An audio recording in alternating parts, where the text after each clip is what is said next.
como deve ser a inclusão no ambiente escolar? Então, esse é um tema muito vasto. É um tema bem vasto. Eu fui diretora de escola por muitos anos, também professora, né? Sou educadora há mais de 15 anos. Então, assim, eu conheço bem o chão da escola, eu conheço o local. O que acontece? A inclusão, quando a gente fala de inclusão dentro do ambiente escolar, a gente está falando de todas as situações, não só do autista. E cada situação é uma situação diferente. Então, a escola precisa abranger todas essas situações. No caso do autismo, o que acontece? Vamos falar sobre algumas características deles. Nem todos têm problemas com som alto, mas a maioria tem.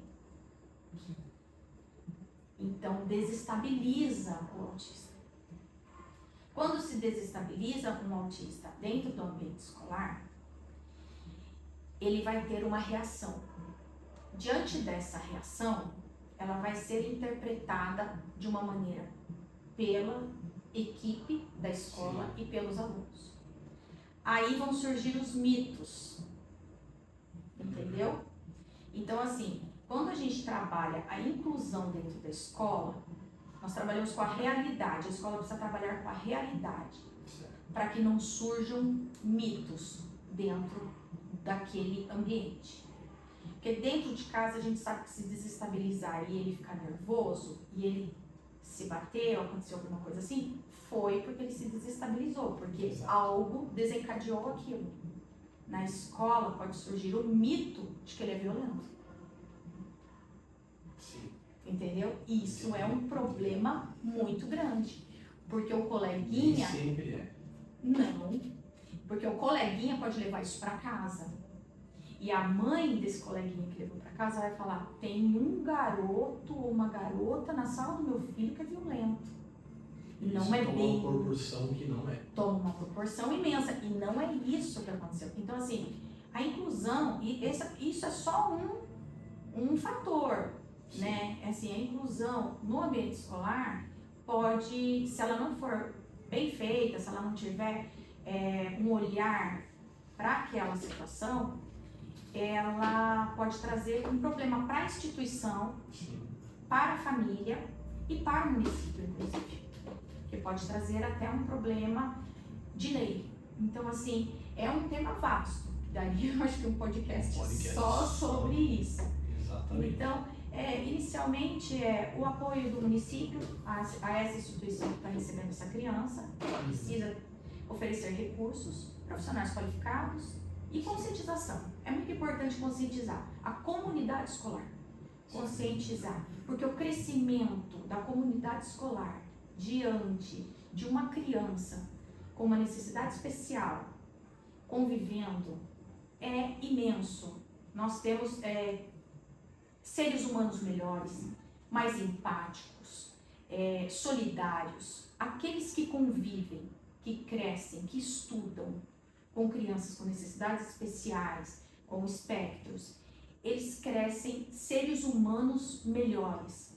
A gente consegue uma sociedade mais empática, mais humana, mais solidária, através dessa convivência. Esse é o grande benefício para a inclusão dentro da escola. Muitas pessoas acreditam que o benefício é para a criança com necessidade especial só. Eu, como fui gestora de escola há muitos anos, eu acredito que o benefício maior, quem recebe é aquela comunidade escolar. Você transforma as pessoas ao redor, que está ao redor dessa criança. Eu acho extremamente importante a inclusão, contanto que ela seja feita de forma correta, para que ela não se torne exclusão. Boa. Tá? Adorei. Muito bom. Vamos seguir aqui então. A tecnologia como tablets, apps e jogos ajudam ou atrapalham o desenvolvimento de crianças com autismo? Então, é aquilo que eu sempre sigo, um princípio, e no meu trabalho, tanto em instituição como na clínica, tudo que é demais é prejudicial. Tanto que tudo que é de menos também é prejudicial. Costumo usar o exemplo da água. Se você tomar água demais, será prejudicial. Se você não tomar água, será prejudicial. Então nós temos que ter um equilíbrio. Um equilíbrio. A tecnologia está aí para trazer muita coisa legal. Muita coisa legal. Você consegue trabalhar em inúmeras situações. No caso do autista, ele geralmente possui um hiperfoco. E ao longo do desenvolvimento dessa criança, a gente vai descobrindo qual é o hiperfoco dela. Alguns têm hiperfoco em animais. Outro dia eu vi uma coisa muito legal, incrível, uma reportagem com uma pedagoga, que ela descobriu que o aluno dela tinha hiperfoco em máquina de lavar. Máquina de lavar. Ela alfabetizou esse aluno autista utilizando uma réplica de máquina de lavar de brinquedo. Ela jogava as letras dentro, então assim, o menino era apaixonado pela máquina de lavar da casa dele. Ela arrumou uma máquina de lavar de brinquedo e ela fez todas as atividades. Uma iniciativa incrível, incrível. Então assim, o que a gente precisa mesmo é usar a tecnologia a nosso favor, entendeu? Então dentro do espectro, muitos vão ter hiperfoco no celular, em jogos de celular. Sim. Porém, cabe à família, cabe aos profissionais, né, que atendem essa criança, selecionar os melhores jogos, aquilo que vai agregar no desenvolvimento dele. Exatamente. Os filmes que vão agregar, entendeu? Porque também deixar livre, ele vai ganhar um hiperfoco maior ainda só naquilo, colocar dentro da rotina esses instrumentos, tablets, os jogos web. Vamos por dentro da rotina, todos os dias, tal hora, de tal hora, ok. Chegou essa hora. Porque quando ele entra na rotina, você tem um começo, um meio e fim. Sim. Se você deixar livre, aí você perde o controle. Independente da criança ser autista ou não. Exatamente. Então, assim, existem jogos maravilhosos, existem apps excelentes, entendeu? Educacionais e filmes maravilhosos, música, tudo que está para ser usado através dos instrumentos tecnológicos. Eu sou super a favor, contanto que esteja encaixado dentro da rotina da criança. Que legal. Bom, vamos dar sequência aqui. Na questão anterior, você comentou um pouco sobre os mitos. E na sétima, a gente vai falar um pouco mais sobre isso. Quais os principais mitos sobre o autismo que ainda atrapalham a informação e a inclusão? Então, na inclusão na escola, o principal mito é que o autista é agressivo. Então assim, vamos receber um autista nessa sala. Sim. Nossa, mas eles são tão agressivos. Calma lá. Muita calma nessa hora. Então, assim, como eu já disse na outra questão, existem as estratégias, existem um conjunto de situações que precisam ser trabalhadas na escola para que seja feita essa inclusão, a inclusão dessa criança na escola. Exatamente. Então, assim, hoje falando de inclusão, eu acho que o maior mito que existe é esse. Outro mito, que eles são todos superdotados. Não, isso também é um mito. Nem todos são superdotados. Ou que eles não aprendem. Isso é um mito. Não existe isso, entendeu? Então, assim, o espectro autista, ele não necessariamente influencia na aprendizagem do aluno. Nem para ele ser um superdotado ou para ele não aprender. São situações que não tem muito a ver pela criança ser autista. Uma criança autista, ela pode ter uma outra condição. Ela pode ter TDAH. Sim. Entendeu? Ela pode ter uma situação de déficit de aprendizagem. Sim. Entendeu? Como uma criança que não é autista. Exatamente. Então, assim, a gente não pode atribuir o fato da criança não aprender ou da criança ser superdotada pelo autismo. Entendeu? Isso não pode ser atribuído.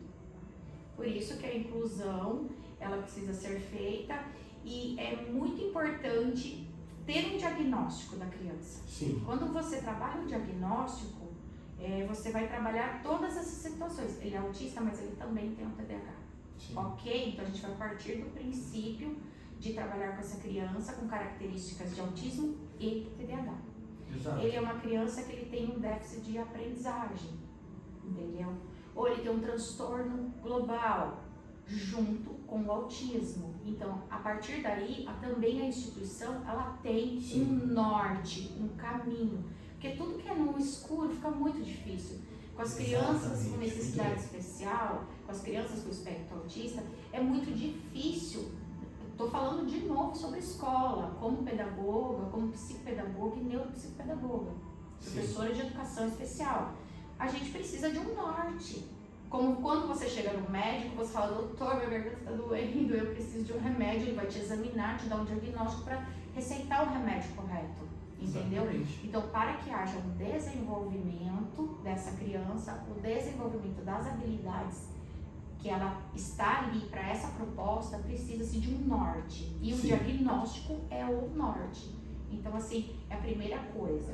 Aí existem outros mitos que são muito bobos, como as vacinas causam autismo. Vamos parar. Não, Para por aí. coisa que, né? Entendeu? O autista não é carinhoso. É um mito. Entendeu? A dificuldade de socialização criou na sociedade o mito de que o autista não é carinhoso, que ele não recebe, ele não oferta carinho. Isso é mito, não existe, entendeu? Aqui eu trouxe algumas coisas só para me acompanhar, para que eu não Sim. perca, né?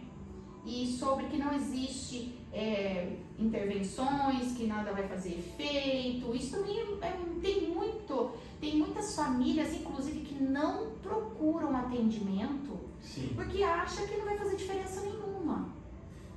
E faz. E tem muita gente, muita família que não procura atendimento devido ao mito. O seu filho nasceu assim, ele não vai se desenvolver. Ele precisa de autonomia, ele precisa desenvolver a socialização. Exatamente. Entendeu? Então, assim, as terapias, os acompanhamentos, a escola, ela desenvolve isso no ser humano. E tanto ele sendo autista ou não. Exato. E isso é importantíssimo para o autista. Então, os mitos, na verdade, eles atrapalham muito o desenvolvimento, o tratamento. Então, antes de você tirar uma pré-conclusão sobre as situações de um filho autista, de um coleguinha do seu filho autista, de um sobrinho, uma criança que está ao seu redor que é autista, pesquisa. Consulta um profissional qualificado, tira suas dúvidas, entra no Google, tira suas dúvidas, faça uma pesquisa prévia, porque é chato, é doloroso para as famílias ouvir algumas coisas, algumas situações, é muito triste para aquele que está ali se esforçando todos os dias, entendeu? Até mesmo o autista, quando Sim. ele ouve falar sobre ele, sobre algo que ele nunca fez. Exato. Ou que há um preconceito. É um preconceito, um conceito Exato. antecipado daquilo. Da criança, da família dele, entendeu? Que a família que deixou assim, que a família causou um trauma. Tem um mito terrível. Que a criança ficou assim porque ela sofreu um trauma na família. Ela não pode ouvir um barulho alto porque, não, eles gritam demais lá na casa dele, gritavam e deixou ele desse jeito. Isso é um mito que existe muito. Aí essa família julgada. Então, assim, não faça parte desse preconceito. Procure informação. Muito bem, é isso aí. Adorei a resposta.